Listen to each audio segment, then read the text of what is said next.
gone live? It should be going now. All right, I see a little word that says live. Does that mean we are running on YouTube? Yes, we are currently live. Thank you, sir. Well, good afternoon, everybody. This is the Vermont State Senate Committee on Institutions. Today is January 5th, 2022. This is our first official meeting. We are gathering to have a general conversation about the committee's business and probably will not be very long. We are going to be featuring several people who are regulars on the program. And I guess I'll start off by saying I'm Joe Benning. I am the chair of Senate Institutions. I represent the Caledonia District, which is all of Caledonia County and the 6 northeasternmost towns in Orange County. Going across my screen, Russ, you want to introduce yourself? Hi, Senator Russ Ingalls, Senator of Essex and Orleans County, and glad to meet everybody. Senator McCormick. Hi, I'm Dick McCormick. I represent the Windsor County Senate District, which is Windsor County and the towns of Mount Holly and Londonderry. Served on this committee many years ago, and now I'm back. Senator Parent, I'm hoping you have your latest edition with you. No, she's taking a nap, but I'm Corey Parent. I represent Franklin County and Alberg in the state Senate.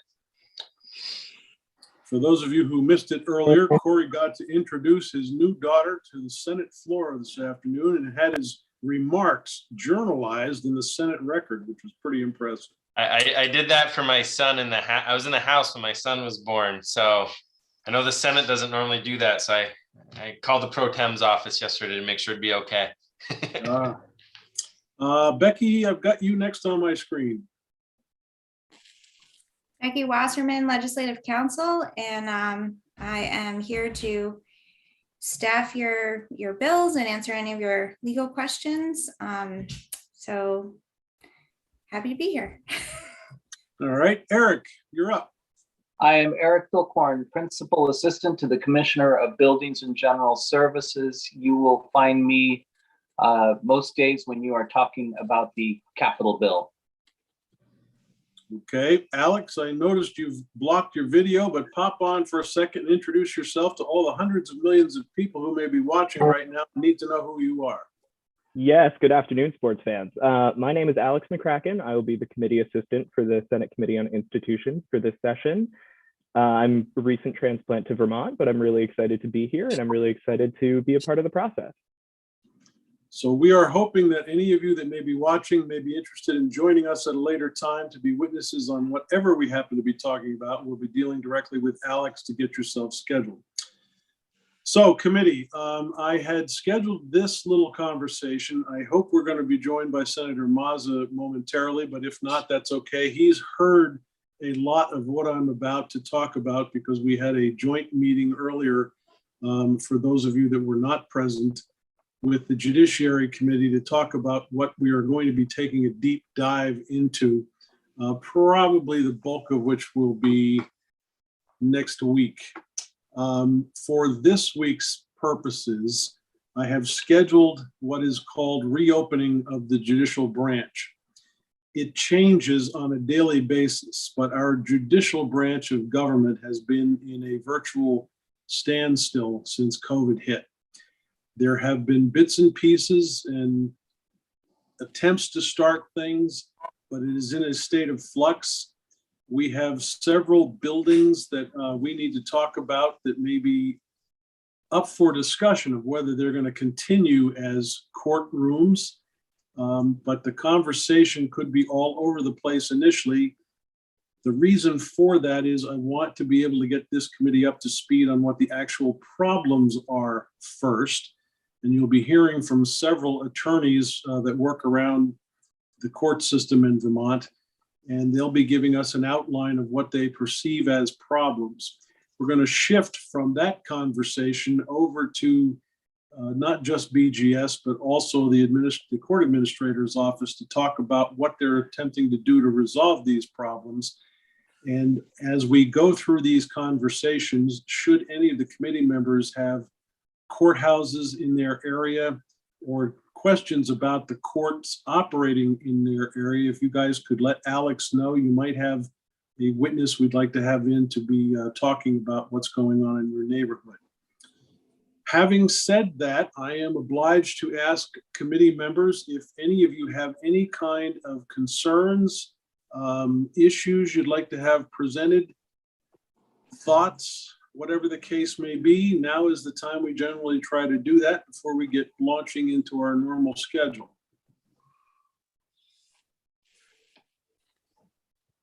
Don't all respond at once. It will overwhelm the system. Too many agendas, apparently. Yeah, Senator McCormick. Thanks. Just on the topic of the judiciary. I mean, am I being naive and oversimplifying it? It seems to me that there's a constitutional issue here, that the right to a speedy and impartial trial.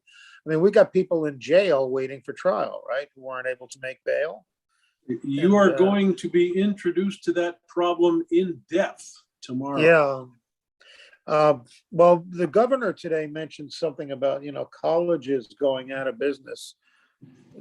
Maybe we should be renting space in large buildings, well suited to large crowds that aren't being used. Just college campuses come to mind, but I'm sure there are other examples as well. You'll be heading into that conversation on Friday. Oh, okay, good. But I'll shut up. That is a very valid concern, and hopefully we can start talking about that and get some progress. If anything, I'd like to use this process to keep the pressure on the judicial branch to be opening more fully, as they say. Was there an issue, Corey, about your neck of the woods? Well, both, because I represent Alberg, which is in Grand Isle County, and I think that's one of the biggest issues we're having for a lot of this summer. They were closed down and sending their cases to Franklin County, but as most people, access to justice is important anywhere, but particularly in Grand Isle County, they broke off from Chittenden County a couple hundred years ago over having their own courthouse, and it's part of their identity, and they're open 4 days a week, but there's some issues there. And then in St. Albans, we have some HVAC issues at our county court. So I know Pat's left, but at the time, Senator Brock, Mazza, myself told Pat to make sure there was a proposal in front of us this session to find the resources needed to get these courthouses back open again. And a big issue for me on this committee this year. Is there anybody from your neck of the woods that would like to contribute to the conversation? Probably the most outspoken person would be, and rightfully so, is the state's attorney from Grand Isle County, Doug DeSabato. I can see if one of our side judges or both would be from Franklin County would be willing to speak about the issues at our courthouse in Franklin County. They would be most welcome. I was hoping to have most of that conversation, in other words, the problems that the courts are facing, tomorrow. But if we have to squeeze them in, Alex, we could put them in before the folks from the court system talk. I know we've got it lined up at 1:30, but there will be, I'm sure there'll be some time just before all those folks come on that we could squeeze them in, Corey. Okay. So if you do come up with somebody, if you can communicate with Alex and let him know, he'll reach out. Okay, thanks. Russ. Well, Senator Bobby Starr and Representative Brian Smith and myself had a great discussion a couple months back, with the retiring judge that was it Pearson? No, Brian Grierson. And we pretty much thought we had Newport all solved. They said that the only part that they had was for the jury room to be able to have a place to go. And we talked about bringing in a mobile trailer to hook it to the building. And that's really where we thought we had it, and that we were all set. We thought that was where we were going to go. But I think after that conversation, he retired and all was forgotten. Well, about 5 weeks ago, I met with his replacement, who was Tom Zone. You met him earlier No, he wasn't on when you were on this morning. He was in judiciary this morning on an earlier topic, but the upshot is he and Justice Eaton and I met to have a conversation about Newport as well as Guildhall. And as I understand it, there is still movement in that direction, but you'll be getting answers from him directly on Friday. But do come prepared with any questions, because I want to make sure we grill everybody we can. Sounds good. Thank you. And Eric, just to float this out to you, one of the things that became alarming to me, and you and I may have spoken about this, but I want the rest of the committee to know, I had my first jury trial since COVID began about a month and a half ago. And when the judge was talking during a pretrial conference about how the trial would be conducted, the judge said, we're going to monitor CO2 quality.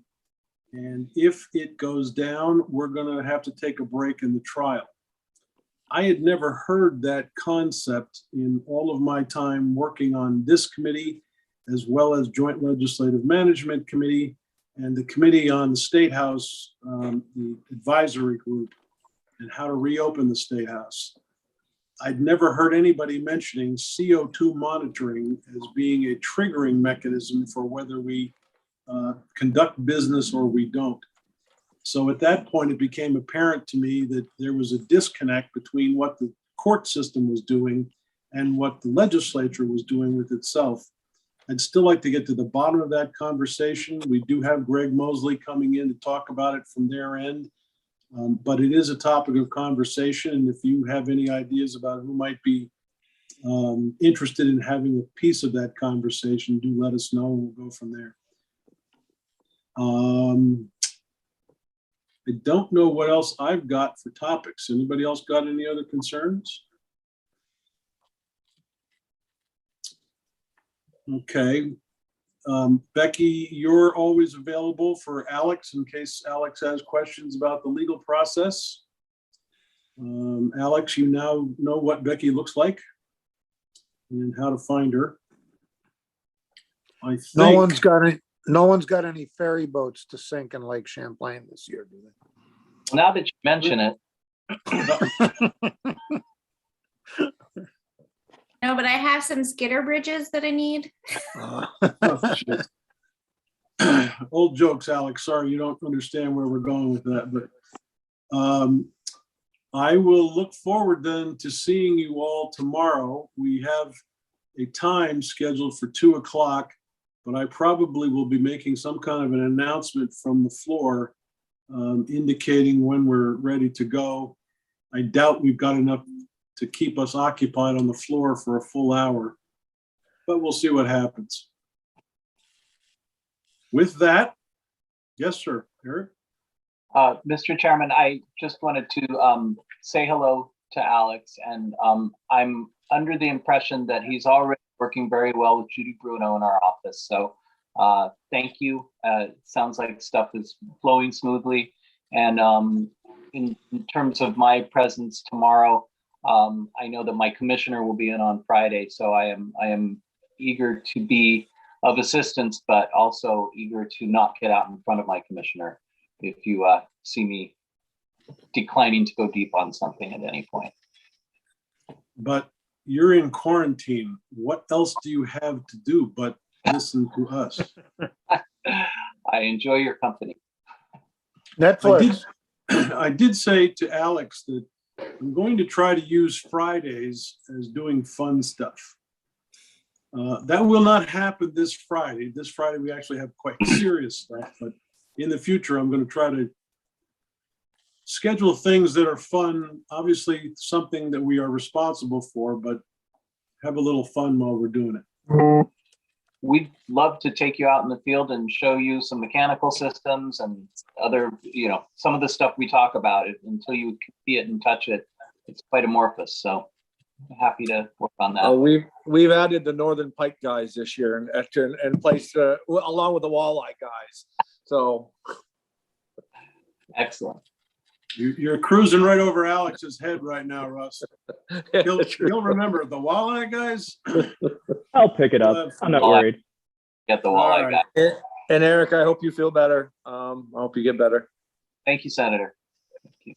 Eric, try a different test. It might come up, although you may want to stick with the ones you've got if you're more interested in hanging out at home. I keep getting great meals sent upstairs, so, there's not a lot of incentive to leave the room. All right, well, good luck with that. I want to just say before we go to Senator Parent, that having raised two little boys to manhood, and then having been blessed with two granddaughters, you're dog meat. You're done. My wife, I'll say live, I'm not usually that emotional, but when we came home from the hospital and my son saw my daughter for the first time, the smile on his face, I like broke into tears. My wife's looking at me like, what's wrong with you? And I'm like, I don't know, I can't stop crying. The little boys, how to deal with rebellion. How to deal Yeah. with, recklessness and craziness. You just lower the boom. The little girls have 1,000 ways to just pull the rug out from under you. Oh, You have no authority. You have no authority. When Just, when was your daughter born? She was born in October. Okay, I had one.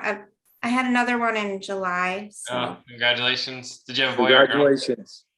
a girl. Oh, She's number 3, so she's just along for the ride.